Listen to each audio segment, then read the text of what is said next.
Live from Fargo and serving you on TV, online, and on the go. This is Valley News Live at 6. We begin with breaking news tonight for you as a selection committee recommends David Zabalski as the city's new police chief. Zabalski is from Beloit, Wisconsin, and has nearly 30 years of experience. Afterwards, he said he deeply appreciated the trust that the selection committee put into him. Let's get more details on the choice from Valley News team's Joshua Pagero. Joshua, what do you have? Andrea and Mike, as you mentioned, he was just very excited to be selected as the new Fargo police chief. Well, not selected, this is only a recommendation and it still has to go before a city commission meeting, which is going to be scheduled for Monday. But as you mentioned, he has about 30 years of experience in law enforcement. He first worked at the Milwaukee Police Department for more than 20 years, then for the Wisconsin Department of Justice, and then after that, his current position as Beloit Chief of Police. He emphasized the need for body cameras. It's one of the first things he wants to push for the Fargo police officers to help with transparency. But we also got to ask him about some other things he's looking forward to in Fargo. One of the things he did mention is building a trust with members of the community, including some of the recent groups. But here's what he had to say. We need to start as a clean slate, develop a goodwill posture, and start moving those conversations forward. I love to meet with community groups, community members, handle their Q&A, and really just continue to grow those relationships.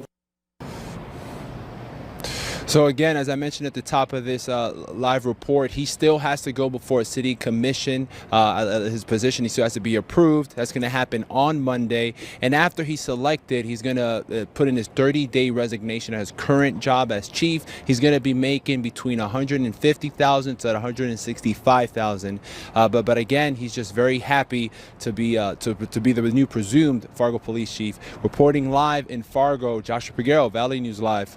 All right, thanks so much, Joshua. And look for more details on this story on the VNL News app. We'll have more tonight as well on Valley News Live, 10 at 10. Many in the community told Valley News Live they're upset that someone from within the Fargo Police Department wasn't in the running for police chief. However, others like Anna Lynch say they think an outsider is exactly what the city needs to be better.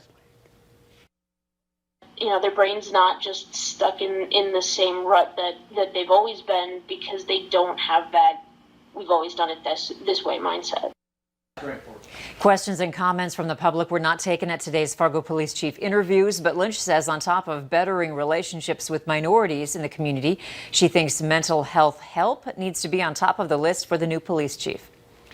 Taking a look at our weather, you're taking a look at the Skycam in Grand Forks, and as it looks right now, pretty nice. But our first alert storm team was busy overnight tracking some stormy weather. Hutch has the details on that and what's expected for this evening. Hutch?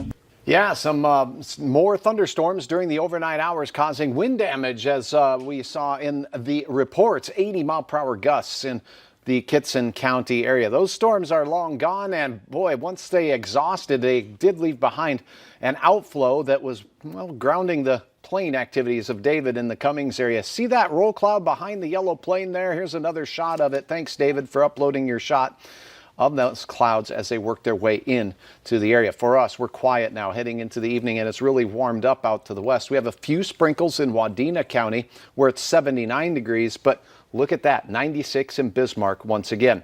Cannot rule out some evening thunder showers, mainly in the far west, but most of us, I believe, stay dry with temperatures in the 70s for the majority of our late evening hours. A better chance of some more organized thunderstorm activity for your Friday. I'll have details here in just a moment. All right, thanks so much, Hutch. We have breaking news out of Grand Forks tonight involving a surge of COVID-19 cases on campus there.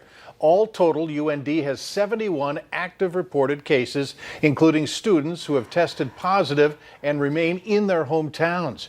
UND has had 114 students, staff, faculty, and affiliates reported as testing positive for the virus since March of 2020. 6 of its Greek chapters have members who have tested positive for the virus. Valley News Team's Courtney Lockie is in Grand Forks now. She joins us live on details on what's being done there. Courtney? Mike, Andrea, let's start with the sororities and the fraternities.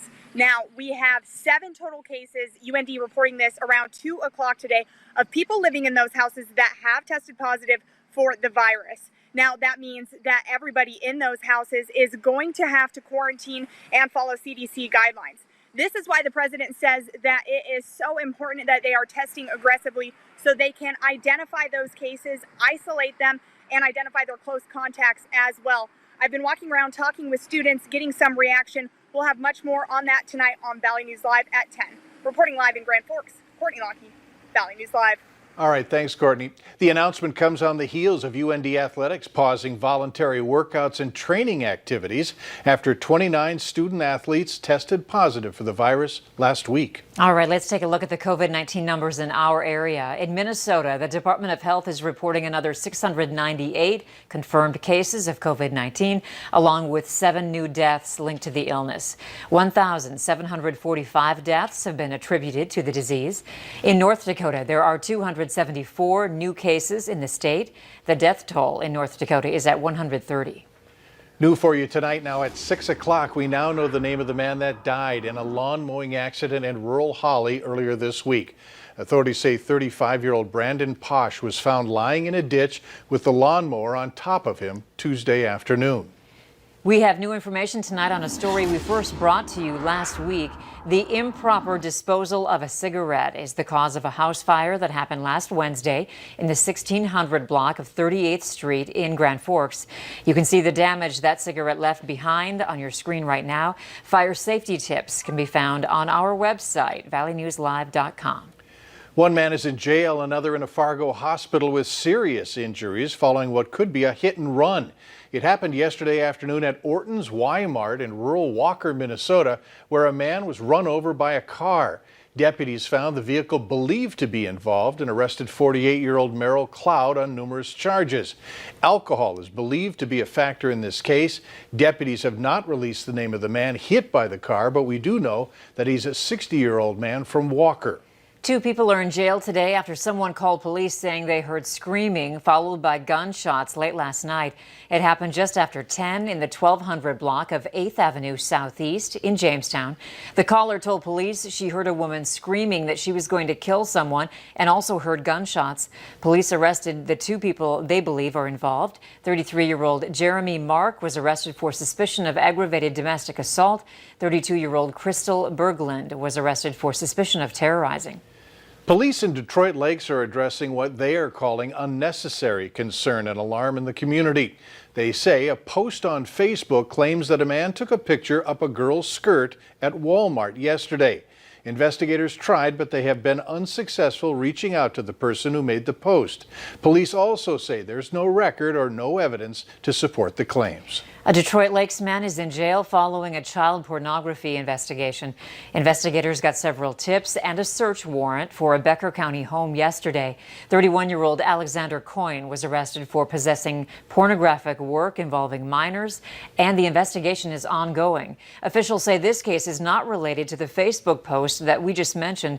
They say if you do witness anything suspicious, go ahead and call police. Later on Valley News Live at 6, times are tough for many businesses because of the pandemic, but the country's largest mall is doing to keep its doors open. Quiet here in the valley as we head into the evening. We have a chance for thunderstorms, particularly on Friday. We'll have details on what you can expect coming up right after this.